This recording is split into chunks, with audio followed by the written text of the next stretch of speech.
오늘 주신 하나님 말씀은 마가복음 12장 1절에서 12절 말씀입니다. 마가복음 12장 1절에서 12절입니다.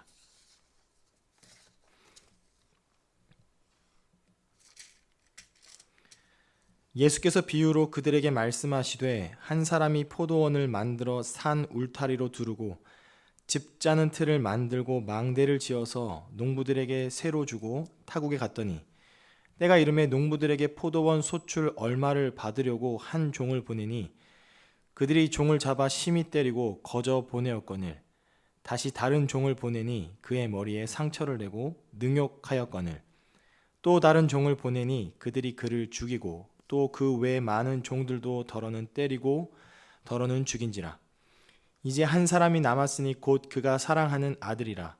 최후로 이를 보내며 이르되 내 아들은 존대하리라 하였더니 그 농부들이 서로 말하되 이는 상속자니 자 죽이자. 그러면 그 유산이 우리 것이 되리라 하고 이에 잡아 죽여 포도원 밖에 내던졌느니라. 포도원 주인이 어떻게 하겠느냐? 와서 그 농부들을 진멸하고 포도원을 다른 사람들에게 주리라.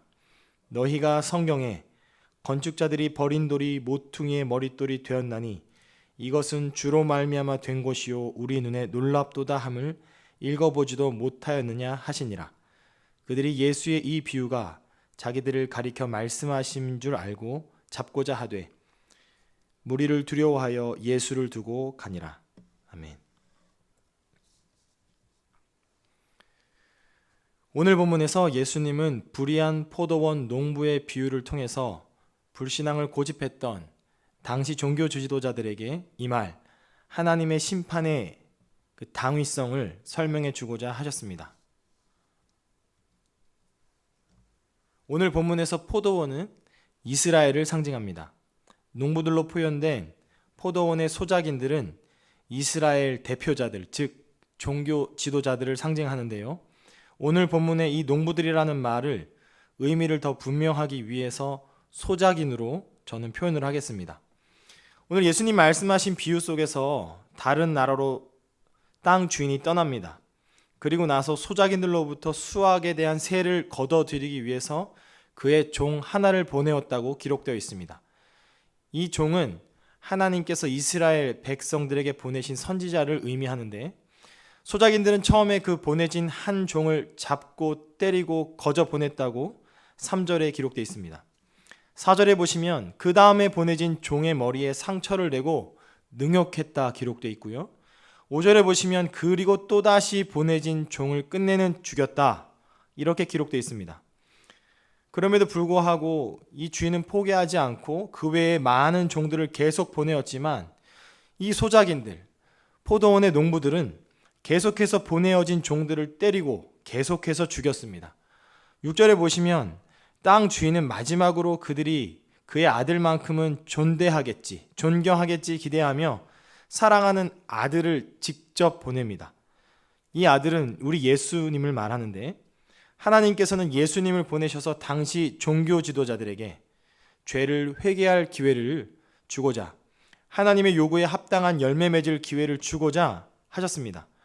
그럼에도 불구하고 그 당시 종교 지도자들은 그들의 조상들이 했던 것처럼 사랑하는 아들 예수 그리스도를 배척하고 붙잡아 죽이고 그를 내던졌습니다.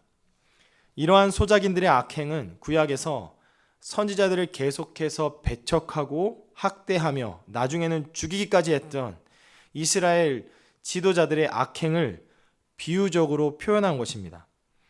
9절에 보시면 예수님 말씀하십니다. 이런 상황에서 포도원 주인이 어떻게 하겠느냐? 즉 하나님께서 보내어진 선지자들을 계속해서 핍박했던 이스라엘 백성과 지도자들을 어떻게 하시겠느냐 물으신 것입니다. 포도원 주인이 그 농부들을 와서 진멸하고 포도원을 다른 사람들에게 줄 것이다. 이처럼 누구든지 하나님의 아들이신 예수 그리스도를 배척하면 그들 역시 하나님께로부터 배척을 받게 될 것이다 라는 것이 오늘 비유의 핵심입니다. 유대 종교 지도자들은 예수님이 그들을 향해 이런 비유로 말씀하고 계심을 알았습니다. 그럼에도 불구하고 그들은 자신의 죄를 회개하지 않았고 계속 예수님을 배척했고 어떻게 합니까? 우리가 잘 아는 것처럼 그 예수님을 십자가에 못 박아 죽일 때까지, 그 자리까지 이들이 나가게 됩니다. 끝까지 회개하지 못하고 죽었을 지도자들은 예수님의 경고대로 하나님의 용서와 축복에서 배제되었을 것입니다.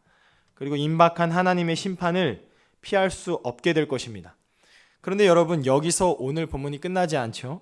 오늘 본문 10절을 보시면 예수께서 시편 118편 22절을 인용해서 말씀하십니다. 건축자들의 버린 돌이 모퉁이의 머릿돌이 되었나니 이것은 주로 말미암아 된 것이요 우리 눈에 기이하도다. 시편 118편 22절에서 버려진 돌이 모퉁이 돌의 머릿돌이 되었다고 그러죠. 이 전화는 포도원 농부 비유에서 배척받고 죽임당했던 지주의 사랑하던 아들 예수 그리스도의 뒤바뀐 상태를 나타내고 있습니다. 지금 고난주간인데요. 예수께서 비하하시죠. 낮아지십니다. 낮고 천한 자리로 내려오셔서 십자가에 죽기까지 낮아지셨는데 이 예수 그리스도를 다시 높이셨다 하는 것이 이 시편 118편 22절을 인용한 이유입니다. 원래 이 구절은 사울에게서 쫓겼던 다윗이 후에 이스라엘의 왕이 된 사실을 반영한 말씀인데요. 사울 왕에게 쫓겨다니던 다윗이 이스라엘의 왕이 되었던 것, 여러분들 예전에 사무엘 상하 강해가 있었을 때 기억나시죠? 그 쫓겨다니던 다윗이 왕이 되었다. 이것은 정말 큰 역전의 이야기입니다. 오늘 본문에서도 이 비유 속에서는, 그리고 비유 후에 인용하시는 예수님의 이 말씀 속에서는 역전의 원리가 숨어 있습니다. 예수께서는 이 버린 돌이 머릿돌이 된 비유를 자신의 죽음과 자신의 부활로 비유하신 것입니다. 다윗의 역전보다 더 큰 역전, 이 세상에 있었던 어떤 역전보다 큰 역전의 이야기를 오늘 마가복음 12장 1절부터 12절에서 주님은 말씀하십니다.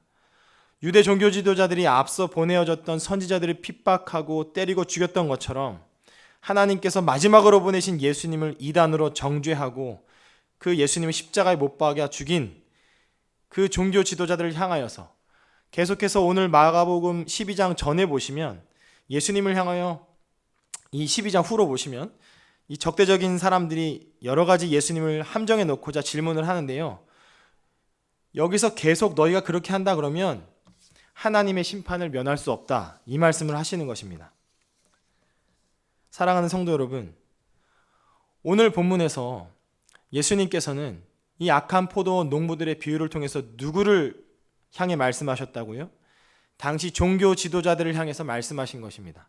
계속 예수님을 배척하고 예수님의 가르침을 받아들이지 않았던 이 사람들을 향하여 너희 이렇게 하다간 내가 부활했을 때에 영원한 심판을 면치 못하게 될 것이다 경고하신 것입니다.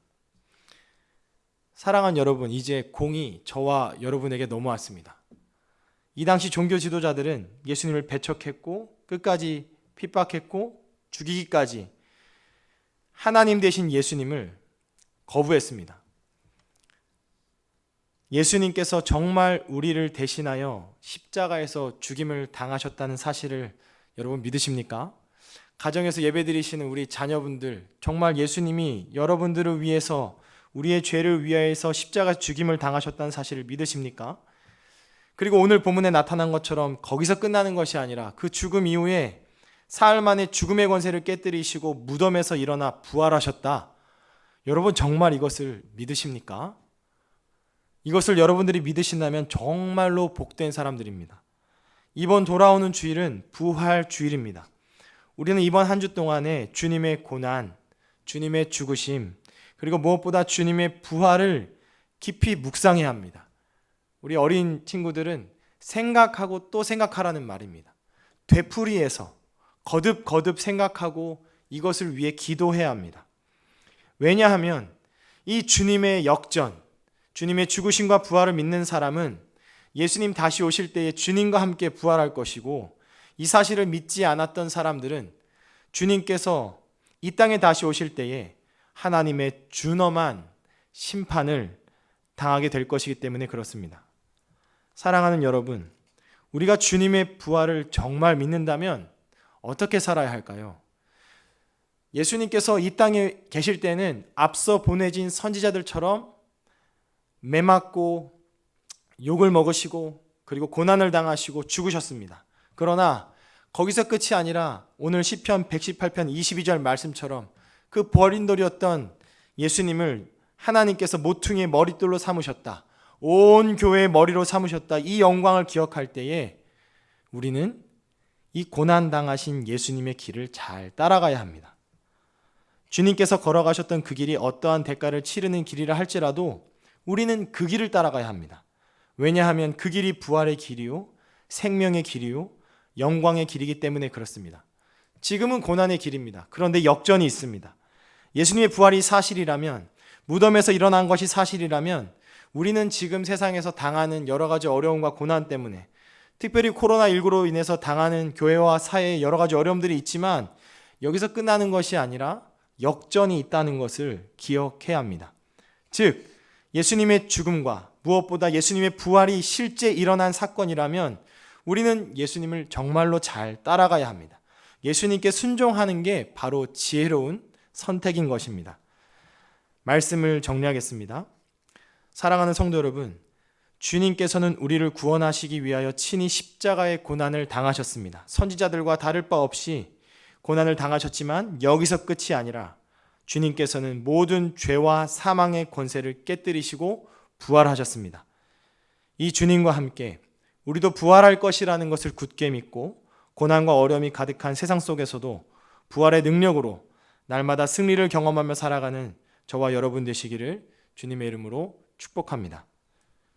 오늘 말씀 생각하면서 기도할 때에 하나님, 정말로 예수님의 뒤를 잘 따라가기 원합니다.